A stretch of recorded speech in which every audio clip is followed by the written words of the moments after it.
norteamericana Mining Society, una vez dueña de las minas de tungsteno de Quivilca, inició con las operaciones para la extracción del mineral. Para tales fines empleó peones de la localidad de Colca y de los lugares de tránsito que iban camino a la creciente demanda de alimentos por parte de la población minera y el poco abastecimiento del mismo proveniente desde Colca. El comerciante José Marino decide asociarse con Rubio y con Benítez para hacerse con la tierra de los Horas y enriquecerse a base de la cría y el cultivo. José Marino tomó a su cargo la gerencia de esta sociedad, puesto que el comerciante sabía envolver en sus negocios a las gentes. Tu chacra de al lado de tu choza. ¿Qué dices, Taita? Que me des tu chacra, te bocas y yo te doy lo que quieras de mi tienda. Bueno, Toma esta Taita, garrafa con flores, cuidado la quiebres. así lo haré hasta llegar a casa. De la misma forma, siguió el comerciante apropiándose de los sembríos de los Horas, que ellos seguían a su vez cediendo a cambio de objetos del bazar, con la mayor inocencia imaginable, como niños que ignoran. Si los mismos horas tienen la culpa, son unos sonsos. Si les dan el precio, bien. Si no les dan, también. Si les piden sus chacras, se ríen con una gracia y se las regalan en el acto. Son unos animales, unos estúpidos y más pegados de su suerte.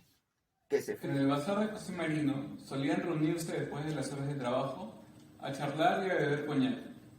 Mr. Tate y Weiss, Rubio, Machuca, Benítez y Baldassari. Los Horas son unos débiles. Se dejan despojar de lo que les pertenece. ¿Llama usted débiles a quienes se enfrentan a los bosques y jalcas entre animales feroces y toda clase de peligros a buscarse la vida? ¿A qué no lo hace usted? Ni ninguno de los que estamos aquí. Los Horas son unos indios duros, insensibles al dolor ajeno. No se dan cuenta de nada, fríos de corazón. Les falta ser cristianos y practicar las virtudes de la iglesia. Bravo, bien dicho, ustedes pidan las Marino se disponía a viajar a Colca, y dentro del bazar se discutía a grandes voces y entre carcajadas. Arregladas las cuentas entre Marino, Rubio y Benítez, daban la despedida del comerciante sus dos socios, el cajero Machuca, el profesor Zavala, el comerciante Baldassari y Mr. Tate y Weiss. Las copas menudeaban. Machuca, ya un tanto bebido, preguntaba a Marino: ¿y con quién deja usted a la Rosada? Hola jefe, vamos al bar de apuestas a jugar unos cachitos. En torno al mostrador se formó un círculo y empezaron a girar los dados. Vamos a jugar a la Rosada. El comisario Baldassari se ganó el cacho a la Rosada y mandó a servir champaña. Machuca se le acercó diciendo: Una chola que se va a estar a comer usted, comisario. Unos minutos más tarde, José Marino mandó a su sobrino Cucho a la casa de las Rosadas y le encargó que le diga a Graciela, con engaños, que viniera, porque ya salía para Colca. Graciela era una de las queridas de Marino, muchacha de 18 años, hermoso tipo de mujer serrana, con ojos grandes y negros y empurpuradas mejillas candorosas. Al poco rato, la Graciela apareció en la esquina, acompañada de Cucho. Los del bazar se escondieron. Solamente José Marino apareció en la puerta y le dijo: Pasa, siéntate. Te hice llamar porque ya me voy. Una repentina carcajada estalló en el bar. La colorada estupefacta dio un traspié contra el muro. Toma, bebe con nosotros. Sí, toma champán con nosotros. José Marino le había dado de beber un licor extraño y misterioso. Una sola copa de ese licor la había embriagado. En un momento la Rosada abrazó a Marino, pero ese se escabulló. Besa al comisario. ¡No! ¡Eso nunca, don José! Al venir la noche, cerraron herméticamente la puerta y el bazar quedó sumido en las tinieblas. Todos los contertulios, menos Benítez, conocieron uno por uno el cuerpo de Graciela. Terminando el horripilante acto, encendieron la luz del bazar. Vióse botellas y vasos rotos sobre el mostrador, manchas de sangre en puños y cuellos de las camisas. Para probar, mis hombres. Benítez despertó. ¿Y la Graciela? Ya se fue. Mr. Tate, limpiando sus lentes, dijo: Señor Baltasari, hay que despertarla. Me parece que ya es hora de que debe irse a su rancho. Ya es de noche. Sí, hay que despertarla. Usted, Marino, que siempre es el hombre. Benítez se acercó a Graciela, seguido de los demás. La Rosada yacía en el suelo, inmóvil, desgreñada, con las polleras en desorden y aún medio arremangadas. La agitaron fuertemente y no dio señales de despertar. ¿Está muerta? Todos acordaron en no decir ni una palabra. Marino la llevó a su casa y les dijo a sus hermanas que le ha dado un ataque y que la dejen reposar y dormir. Al día siguiente se enterró a Graciela y en primera fila del cortejo fúnebre estuvieron Baldassari, Zavala, Rubio, Machuca y Benítez. Por la tarde de ese mismo día, las dos hermanas de la muerta se presentaron de pronto en el escritorio del gerente de la mini Sosoy. ¿Qué se les ofrece? Las mujeres entre sollozos. ¡Matado a Graciela! ¡La han matado! ¿Pero quién dijo eso? Todos, señor. Todos. ¿Han ido ustedes a quejarse al comisario? Sí, patrón. Pero él nos dice que son habladurías. Y nada más. Y que nada es cierto. Fíjense, no hagan chismes. Solo porque son patrones, hacen lo que quieren. Por eso nos tratan así y nos votan, porque vinimos a quejarnos. Han matado a mi Graciela. La han matado. La han matado. ¿Cómo hemos permitido que pasen tantas cosas en el pueblo? Tanta esclavitud, tanto abuso de estos extranjeros y de toda la gente que dice tener autoridad ha reprimido a los pobres e indios. Hay que hacerles saber al pueblo que debemos estar unidos y no permitir el maltrato a ningún indio. El día de hoy es un día muy especial ya que tenemos como invitado al doctor Marco Antonio Román Encinas. Nuestro invitado es escritor y educador, bachiller en literatura, licenciado en educación con una maestría y un doctorado. Buenas noches, doctor Román. Mi nombre es Eddie Guerrero. Buenas noches. Somos estudiantes del curso de Cátedra Vallejo y a cargo de nuestro docente, el profesor Ronald Espinosa Aguilar, de nuestra querida Universidad César Vallejo. Asimismo, quisiera expresarle en nombre de nuestro grupo el agradecimiento a su persona por su gentileza al haber aceptado nuestra invitación a esta reunión y poder conocerlo a través de este medio. Sí, gracias a ustedes también por tenerme en cuenta. ¿Considera usted a Vallejo precursor de la novela con contenido minero en el Perú? Habría que ver cómo ha sido abordado este tema por los críticos literarios, ¿no? La novela El Tusteno de Vallejo ha sido visto desde diferentes ángulos, ¿no? Diferentes perspectivas y, por ejemplo, algunos críticos lo han considerado como una novela indigenista, otros una novela indianista, otros una novela proletaria, otros una novela antiimperialista incluso, ¿no? Y también ha habido algunos que lo han visto como una novela minera, ¿no? Entonces, partiendo de ese detalle, podríamos ver que, bueno, sobre el tema de la narrativa minera en el Perú se ha investigado poco, ¿no? Abundan, sí, los estudios sobre la narrativa indigenista, pero sobre la novela minera no hay muchos estudios al respecto. Entonces, lo que se pueda decir al respecto tiene un carácter provisional, ¿no? Mientras no aparezca un estudio más consolidado que ayude a fijar una posición más precisa al respecto. Entonces, lo que voy a decir al respecto tiene, por lo tanto, también ese carácter provisional, ¿no? Y partiendo de ese hecho y lo ya señalado, sí se podría considerar a la novela minera, a la novela del Tusteno como una precursora de la novela minera en el Perú, ¿no? Porque es uno de los primeros libros que trata sobre ese tema desde una perspectiva novelesca, ¿no?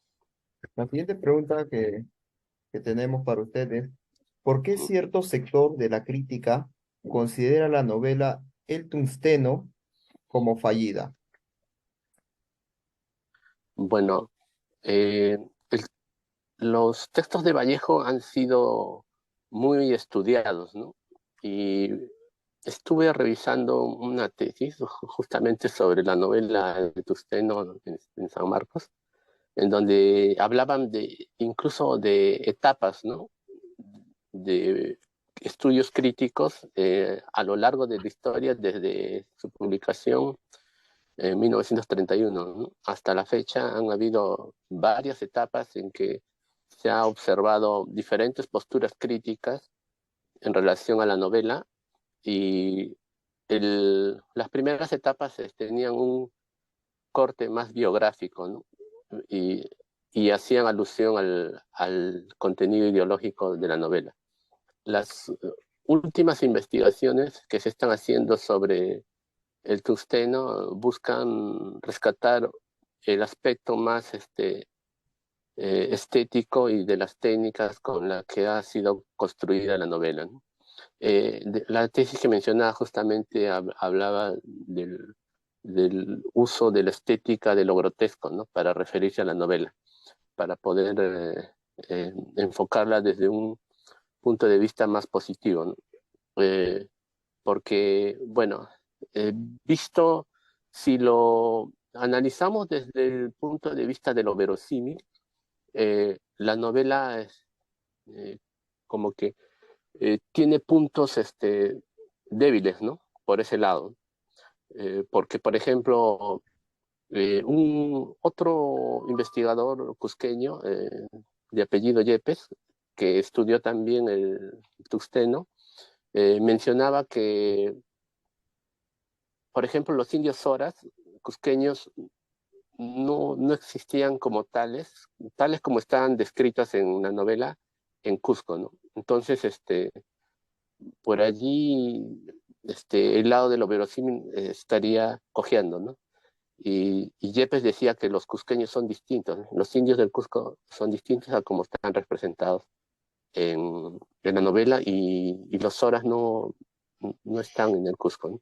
Entonces, pero lo que señalaba el otro tesista de San Marcos era que visto desde la perspectiva de la estética de lo grotesco, lo que buscaba Vallejo no era una representación objetiva de la realidad, sino más bien simbólica y apegada a los postulados de lo que es el marxismo-leninismo, que buscaba atizar las contradicciones de las clases sociales, en este caso los explotadores y los explotados, para soliviantar a la gente y promover la lucha de clases y la revolución como solución a estos problemas, ¿no? O sea, era un libro que busca justamente eso, ¿no? Que es los postulados del realismo social que promovía la Rusia estalinista, ¿no? O sea, usar la literatura como un instrumento de lucha, ¿no? Y que promueva la revolución. Y por eso es que los personajes son así, ¿no? Tan de polos opuestos. Los explotadores son muy malos, con rasgos muy característicos, hasta llegar a la vileza y a cometer actos de lo más terribles, ¿no?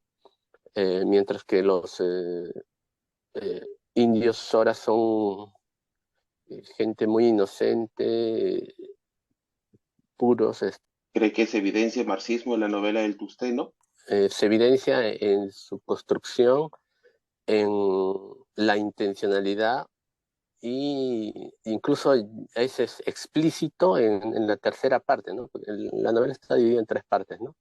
Donde es más explícito es justamente en la tercera parte, en el diálogo que establece Servando Huanca con Benítez y un personaje más, ¿no? Entonces, Servando Huanca, allí se reúnen en un cuarto de uno de ellos, y confiesa que él llega a escondidas, ¿no? Luego también llega Benítez, se reúnen, empiezan a discutir, a hablar sobre cuál era su posición respecto al tema de las minas y de la Mining Society, y Servando aclaraba que él quería luchar contra esta empresa para que no esté allí, ¿no?, explotando a la gente, y se identificaba como un marxista-leninista, ¿no? Entonces, ahí ya se hace explícito el mensaje mm, marxista de la novela, ¿no? Y quiere convencer a Benítez para que lo apoye en su lucha. Benítez, como es presentado por el autor, se une a los proletarios y a obreros mineros porque eh, ha perdido su trabajo y ha perdido pues, su trabajo en el Mining Society, y también la sociedad que tenía con Marino, ¿no?, con los hermanos Marino. Entonces, sí, entonces se había quedado sin trabajo y por eso se estaba reuniendo con Servando Huanca, ¿no? Y el otro personaje más, ¿no?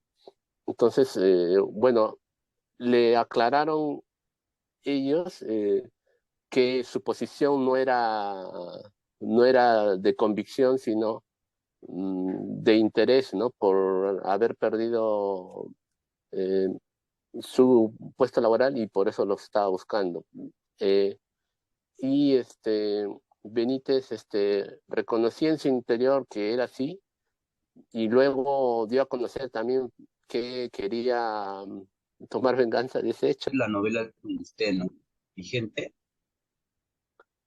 Bueno, es una respuesta, es una pregunta difícil de responder porque al responderla necesariamente tengo que mencionar detalles que entran en colisión con las ideas de César Vallejo, ¿no?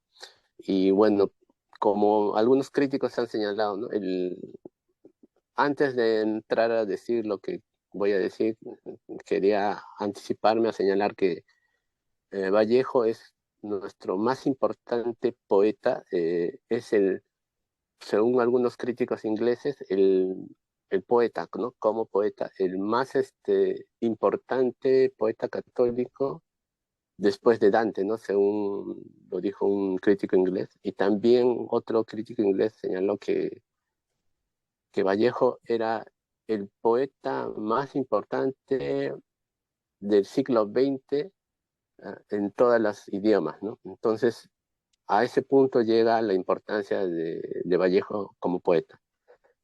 Bueno, considero por mi parte que no ha destacado igual en los otros géneros de la narrativa o el teatro, pero en poesía sí es definitivamente el mejor poeta peruano y latinoamericano y uno de los más grandes de la literatura universal, ¿no? Entonces, bueno, haciendo esta aclaración, señalo lo siguiente en relación a la vigencia del Tuxteno, ¿no? En vista de que es una novela proletaria que busca alentar la lucha de clases y la posterior revolución en los países, en este caso en el Perú, ¿no? Eh, es una novela que ha perdido vigencia porque ese mensaje, por lo menos, ¿no?, desde el punto de vista ideológico, que es como ha sido construido justamente la novela, ha perdido vigencia porque el marxismo, como promotor de la lucha de clases para la solución de los problemas y no buscar el progreso de los pueblos, esa idea ha fracasado en el mundo, ¿no? Y el comunismo, que es lo que promueve eso, el marxismo-leninismo es comunismo al fin y al cabo. Esas ideas han perdido vigencia porque no traen progreso al mundo, no traen bienestar, no han conseguido mejorar la situación de los pobres en los países donde se ha aplicado, y por lo tanto, una novela que promueva el comunismo y la revolución como solución a los problemas de, de la sociedad no puede tener vigencia por ese lado, ¿no? Entonces, por eso indicaba que era una pregunta difícil de contestar porque entraba en colisión con las ideas de Vallejo, pero rescato yo su poesía como lo mejor que se ha producido en el Perú, ¿no?, en ese campo. Muchas gracias, doctor, por su participación, por los aportes que nos ha brindado. Somos alumnos de este curso de Cátedra Vallejo y nos ha tocado la obra del Tungsteno, y con sus aportes nos ha permitido conocer y abrir un poco más la crítica sobre este tema que Vallejo desarrolló, ¿no? Muchas gracias. Gracias a ustedes también.